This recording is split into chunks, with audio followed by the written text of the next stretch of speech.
Apaan sih nih gelap-gelap? Nyalain dong. Oh, cryptocurrency. Siapa yang udah kenal sama mata uang digital ini? Kalau belum, aku minta kalian fokus sampai akhir video ya, supaya ilmu yang pengen kita share ini bisa sampai dan juga bisa kalian pahami dengan cara paling sederhana. Yuk kita mulai. Pertama-tama, kita pahamin dulu apa itu blockchain. Blockchain itu adalah teknologi di balik Bitcoin. Jadi, blockchain ini adalah sistem yang mengatur dan juga mengelola data transaksi mata uang digital yang nggak dikelola oleh pihak ketiga kayak bank kalau kita menyimpan uang, tapi yang ngelola adalah para penggunanya. Aku kasih contoh ya, ini adalah sistem kalau kita ingin menabung di bank. Ada 4 orang dengan 4 bank yang berbeda. Ada Maria, Doni, Bagus, dan Asep.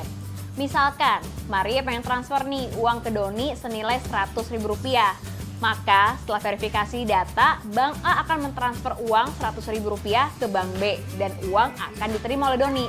Di sini terlihat ya, jadi bank ini adalah yang mengontrol transaksi antara Maria dan Doni. Bank A juga akan nyatet transaksi Maria ke Doni dan catatan transaksinya yang bisa tahu ya cuma Maria sebagai nasabah banknya. Terus si Bagus sama si Asep gimana?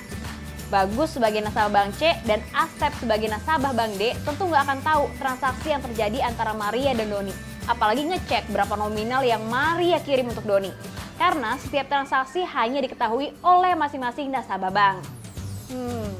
Itu kalau nabung di bank. Sekarang kita kasih simulasinya kalau Maria dan Doni ingin bertransaksi dalam bentuk cryptocurrency. Misalkan nih, Maria pengen transfer 1 Bitcoin ke Doni.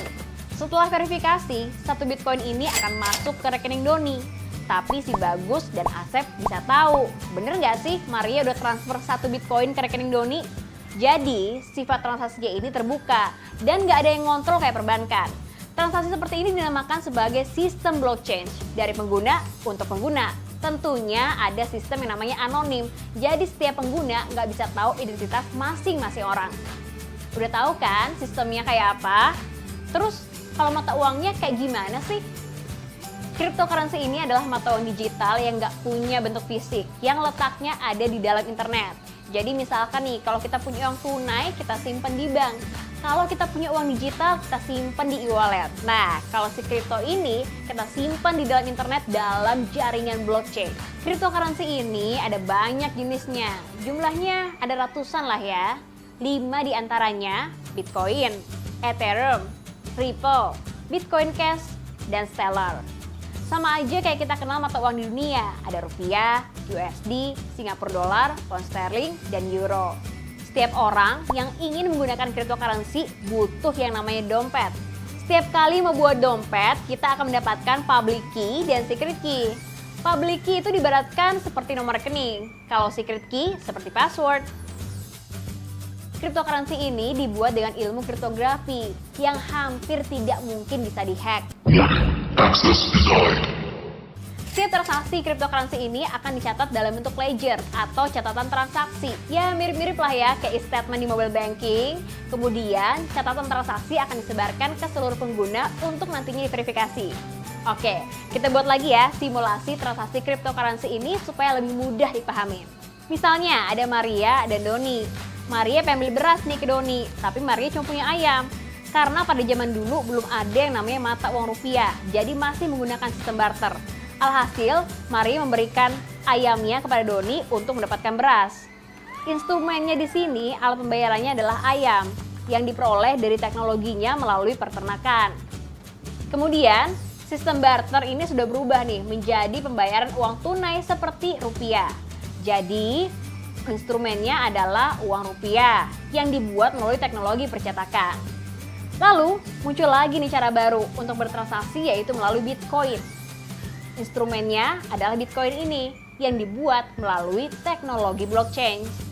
Cryptocurrency ini untuk transaksi antar negara juga mudah. Tinggal masukin nomor public key, masukin nominal yang pengen ditransfer, klik enter, dan sukses deh. Kalau pakai uang konvensional harus pakai PayPal. Dokumen yang harus dilengkapi dan isi juga banyak, belum lagi lama nyampenya. Karena bikin akunnya aja harus nunggu beberapa hari. Lama banget, gak jadi-jadi ya? Tapi ada resikonya nih, kalau kita kehilangan secret key, kita juga akan kehilangan dompet beserta seluruh uang digital kita. Jadi diingat-ingat ya kalau bikin password, tapi jangan ulang tahun mantan juga yang dimasukin. Ups! Gimana? Udah paham belum soal blockchain dan juga cryptocurrency? Semoga nggak nambah bikin pusing ya. Tunggu video kita selanjutnya ya. Jangan lupa subscribe, tekan tombol like, bunyikan lonceng, dan isi kolom komentar di bawah buat jadi referensi kita bikin video selanjutnya. Terima kasih sudah nonton Vintalk dan see you!